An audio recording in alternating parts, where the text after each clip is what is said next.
पानी से मछली निकाल कर खा रहा है, इसकी जिंदगी में मछली और लुंगी को छोड़कर कुछ भी नहीं है बांग्लादेश के, लेकिन टक्कर मार रहा है इंडिया जैसे देश को। अगर बांग्लादेश के लोगों की दुश्मनी है इंडिया से, तो मर्दों की तरह बॉर्डर पर आकर या इंडिया को ललकार कर उनसे लड़े, उनसे फाइट करे, न कि बेगुनाह अपने देश के हिंदुओं को मारकर इंडिया से बदला ले। तो दोस्तों, बांग्लादेश में हिंदुओं पर जुल्म तो तब से स्टार्ट हुआ था जब शेख हसीना की सरकार को लेकर जो दंगे फसाद हुए थे बांग्लादेश के अंदर, जो सरकार गिराई गई थी।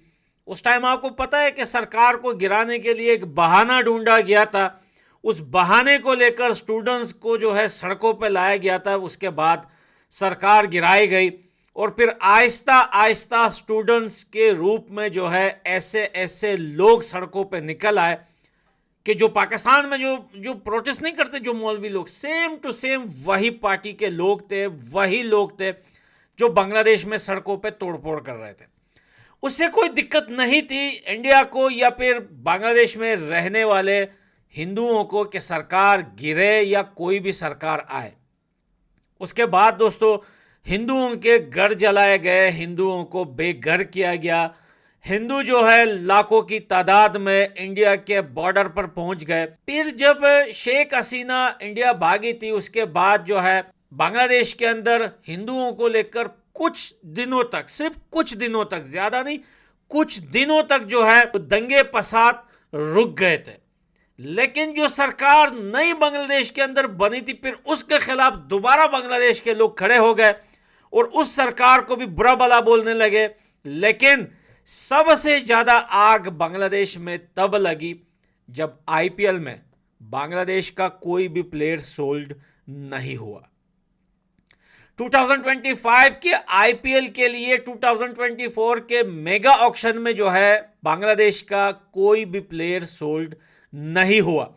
उसके बाद से दोस्तों, हिंदुओं पर अत्याचार जो है बांग्लादेश में जारी रहा और भी काफी ज्यादा बढ़ गया। बांग्लादेश के लोगों को लगता है कि बांग्लादेश के अंदर हिंदुओं को मारकर या उनको घरों से निकालकर ये सुकून से बैठेंगे और सुकून से जिएंगे। लेकिन तारीख गवाह है कि जिसने जुल्म किया है किसी मासूम पर या किसी बेगुनाह लोगों पर जुल्म किया है, किसी भी धर्म मजहब का हो, उनका एंड बहुत खराब होता है। आईपीएल में बांग्लादेश का कोई प्लेयर सोल्ड न होने के बाद बांग्लादेश में हिंदुओं के ऊपर जुल्म बढ़ता गया और इतना बढ़ता गया दोस्तों कि आज वहां की मीडिया को भी रोक दिया गया है। जहां जहां हिंदुओं पर जुल्म हो रहा है वहां की मीडिया को भी रोक दिया गया है।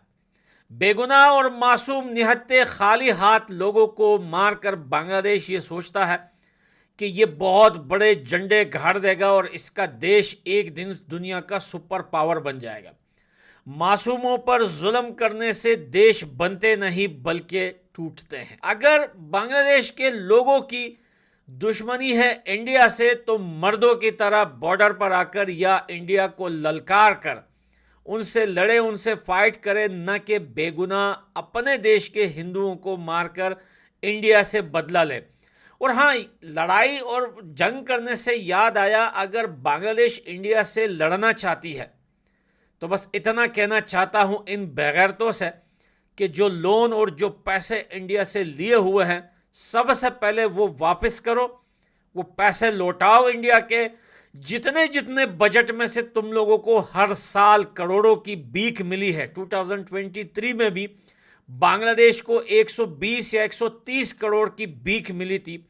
अगर वो भीख तुम लोग दोबारा इंडिया को लौटा दो तो फिर जंग का मैदान भी सजा लेते हैं और इनवाइट भी कर लेते हैं कि आओ भैया, यहां पे अपनी ताकत का मुजाहिरा करो कि तुम लोगों में कितना दम है। बांग्लादेश के लोग इतने बेवकूफ हैं कि बेवकूफी में इन लोगों ने पाकिस्तान को भी पीछे छोड़ दिया। बांग्लादेश के लोगों के हाथ में कटोरा, लुंगी, अपनी दो टांगों पे लुंगी बांधकर वो जी रहा है, पानी से मछली निकालकर खा रहा है। इसकी जिंदगी में मछली और लुंगी को छोड़कर कुछ भी नहीं है बांग्लादेश के, लेकिन टक्कर मार रहा है इंडिया जैसे देश को। इंडिया देश से आज अमेरिका, कनाडा और भी बहुत सारे देश डरते हैं, अपनी आंखें नहीं दिखा सकते, नीचे करते हैं आंखें, लेकिन लुंगी देश जिनके पास खाने के लिए रोटी तक नहीं है, पहनने के लिए कपड़ा तक नहीं है, वो साइकिल रिक्शा चला चला कर अपना पेट भरते हैं, वो लड़ेंगे इंडिया से। और लड़ेंगे भी ऐसे बेगैरतों की तरह के अपने ही देश में हिंदुओं पर अत्याचार करना, या फिर अपने ही देश में मासूम बेगुनाह लोगों पर जुल्म करके इंडिया को जलाना कि देखो भाई हम कितने बहादुर हैं, हम अपने देश में हिंदुओं को मार रहे हैं। जस्टिस फॉर बांग्लादेशी हिंदूज दोस्तों जो वहाँ रहते हैं, हम उनके साथ हैं। जहाँ जहाँ बेगुनाह लोग मरेंगे, जहाँ जहाँ कोई भी किसी भी धर्म के लोग दूसरे लोगों को मारेंगे, वहीं पर हम आवाज़ जरूर उठाएंगे। तो दरिंदे जिस दुनिया के किसी भी कोने में होते हैं जो औरतों और बच्चों पर जुल्म करते हैं, उसे हमारी ज़ुबान में दऊस और खरगोश कहा जाता है, क्योंकि ये वो लोग होते हैं जो दुनिया के कमज़ोर तरीन लोग होते हैं, जो मुकाबला तो मर्दों का कर नहीं सकते, लेकिन बच्चों और औरतों पर हाथ उठाकर या उन्हें मारकर खुद को बहुत बड़ा बदमाश समझते हैं। तो लव यू दोस्तों, मैं मिलता हूं अगली वीडियो में। Bye bye.